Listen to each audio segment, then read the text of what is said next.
How could you see your people hurt and not care? You got the power to help, but when they need you, not there. Do you love us or not? Cause it's not clear. Your response to this question is my opinion's not fair.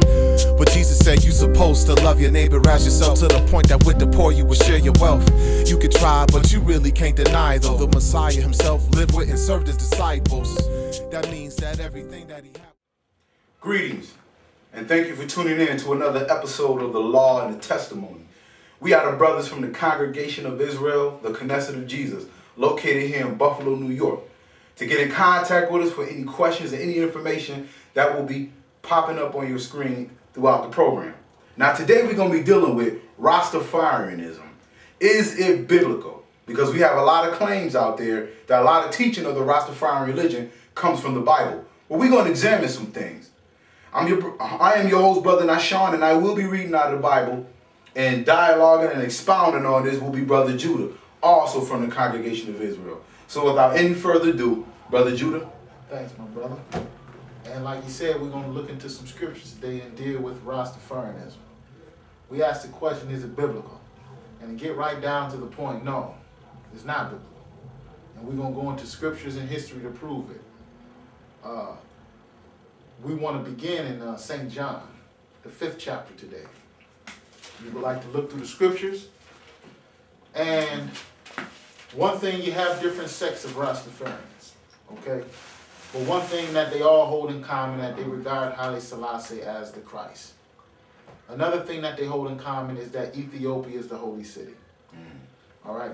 So what we want to do, even beginning this here, we want to use a Rasta reference. And this book is called Hath the Lion Prevailed by John Moody. I don't know if you want to really get a close-up on it, but John Moody, Hath the Lion Prevailed, and this is a Rastafarian. And he's presenting his argument on Rastafarianism, okay? So we're going to read some of this and then compare it to the scriptures, because they claim that they deal with the scriptures. But we're going to see if they're dealing with it, all right? Okay. Now, many people say that Haile Selassie is the second coming of Christ when it comes down to the Rastafarians. Right. They even go as far as to say Jah Rastafari. That's an abomination. Things like that shouldn't be said. But we're going to look into the scriptures and see here, and St. John, the 5th chapter, and see who the scriptures actually testify of. St. John chapter 5, if you can, we're going to pick it up in verse 1, when Jesus, or Yeshua, or Yahushua was at the feast. Okay. We're going to start at verse 1. When you get it, we're just going to skip, but we just want to set this tempo here. St. John 5 and 1. When you get it, go ahead, brother. After this, there was a feast of the Jews, and Jesus went up to Jerusalem. So here, who we're dealing with and who we're going to follow along with in this chapter is Jesus, all right? Now, he went up to the feast in Jerusalem, and he began a dialogue with the elders and with the brothers and them who were doctors of the law and the scriptures. But notice what he's going to say. We're going to skip down to verse 39. We just want to read that verse. Verse 39. What did he say? Search the scriptures, for in them you think you have eternal life, and they are they which testify of me. Now, who do the scriptures testify of? They testify of Jesus. They testify of Jesus, all right? And when we look into the scriptures, we're going to confirm that the scriptures do not testify of Haile Selassie. The scriptures do not testify of Ethiopia being a holy city, all right? That is a doctrine that has prevailed through our people, along with Islam and many other doctrines, fulfilling what the Creator said by the mouth of Moses. When we let off into captivity, we're going to worship strange gods, even gods that our fathers have not known. That's right. And that's what we're doing nowadays. So we got to get back to the scriptures like a lot of our brothers is teaching, so we can get the Creator on our side. Because as long as we worshiping these other deities and making deities out of men, then the hand of God is against us. That's right. Okay? That's right. So let's start here in this book, The Lion Hath Prevailed. All right? I want to start at page 16. I'm just jump right to page 16. Because he got a lot of things in here that is out of line. But then again, he's going to have some things in here that is in line. We're just going to read the highlighted bracket. Just that. I didn't highlight that one, but read that too and everything highlighted. But one thing I was told by an elder or a teacher in Israel, he said, you know, a good a con man or a man who's going to deceive you, he has to tell you a lot of truth.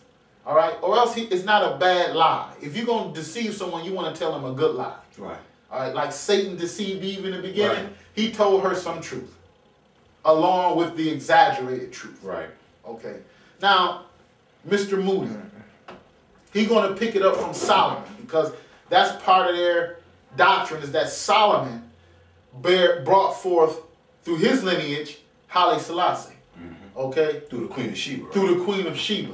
Okay. But then we understand, which we're not going to read today, but through other teachings, or you can call and contact us and dialogue on it, that the scriptures give you two genealogies. One genealogy in the book of Matthew, and another genealogy in the book of Luke, if I'm not mistaken. That's right. Luke 3rd chapter. Now, if you study the genealogies carefully, name by name, when you get down to David and his sons, one genealogy break off with Solomon, then another genealogy break off with his son Nathan.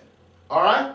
And the reason why is because the lineage of Solomon, after Zedekiah and Jehoiakim and them three, they was the brothers, or those of the kingly lineage, who caused the lineage of Solomon to cease. Jeremiah 22nd chapter, we may read that today, where he prophesied against that lineage. They shall no man of the seed of Zedekiah sit on the throne of David again. And he come from Solomon. Right. But then the other lineage of Nathan, it wasn't nothing pronounced against that lineage. But hopefully we can get into it with the scriptures. If not, Jeremiah the 22nd chapter. Read it on your own time if we don't reach it. All right? So let's start here with John Moody. What was he saying concerning Solomon? That night Solomon had a vision. He saw a bright sun which came down from heaven and beautified Israel. This is what John Moody's saying. Solomon had a vision that beautified Israel. But go ahead. It stayed for a while, then it went away to the land of Ethiopia. Now you hear what he said? That vision that Solomon had, it stayed on Ethiopia. That light stayed on Jerusalem for a while. Then it went to Ethiopia, he said, All right, go ahead. The sun shone over Ethiopia with great brightness and found a resting place forever. Where that resting place is found? For it was willed to dwell there. Solomon waited to see if the sun would return to Israel, but it did not. So therefore he's saying that brightness, so that sun was looking for a resting place to rest forever, and it found this resting place in Ethiopia. And Solomon waited to see if it was going to go back to Israel, but it didn't, he said. Now, where did he get this from? Let's go ahead and continue to read, because he showed up didn't get it out of no Bible. That's right. Go ahead and continue, brother. Then a sun came down from heaven in the land of Judah, and he set a brilliance, compassing the former sun. Israel, because of the light of the sun, and that's S-O-N, treated the sun evilly and would not walk in his light. Go ahead. The sun paid no heed to Israel. The Israelites hated the sun so much that it was impossible for peace to exist between them. Go ahead. They lifted up their hands on him with staves and knives. They cast darkness upon the whole world, and earthquakes and thick darkness. The Israelites thought the sun would never rise again. They destroyed his light and cast themselves upon him and set guards at his tomb. But he came forth where they did not look for him and brightened the whole world, especially the first and the last seas, Ethiopia and Rome. He gave no thought of Israel and ascended his former throne. He gave no thought. Who is the son he talking about? He's talking about the Christ, the one who says search the scriptures. And some of Israel did reject him, but not all Israel, okay? But however, he's saying, in essence, we're going to continue to read possibly, that, in other words, like the world say, Israel been cast off. But before we deal with that, we want to deal with his first argument is that the sun came down upon Israel, left Israel, went to Ethiopia. All right, can we go, my brother, to the book of Ezekiel, please? Let's go to the prophets. Yeah, hold that open for me, because that was page 17. You finished reading? Okay. Let's go to the book of Ezekiel. And we want to go to the 36th chapter, Ezekiel chapter 36, and see what the prophet said. Because our people have been deceived by so many winds of doctrine. And it's amazing that these guys claim to believe the Bible when they come up with stuff like this. Now, let's start reading at verse 1. We're going to read Ezekiel 36 and 1, then we're going to skip. 36 and 1. When you get it, go ahead, my brother. Also, thou son of man, prophesy unto the mountains of Israel, and say, Ye mountains of Israel, hear the word of the Lord. Now, he says, son of man, talking to the priest Ezekiel, prophesy to the mountains of Israel, and say, hear ye the word of the Lord. Okay? Let's skip down, if you will, then to verse 6. Verse 6. Prophesy therefore concerning the land of Israel, and say unto the mountains,